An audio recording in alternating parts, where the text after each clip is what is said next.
At ito ay ginagawa pa rin ng maraming kultura sa mundo. Pero paano kung pwedeng mamili ng magiging kapares? Ano ba ang nagiging basihan ng pagkagusto ng isang tao sa iba?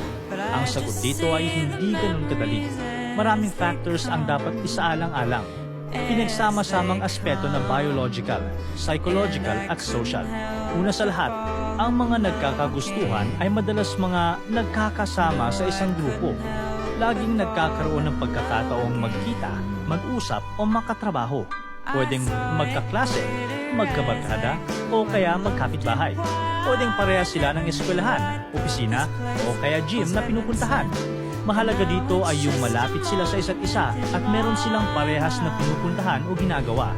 Ang pagiging pamilyar sa isa't isa ay malakas na dahilan para sila ay magkagustuhan.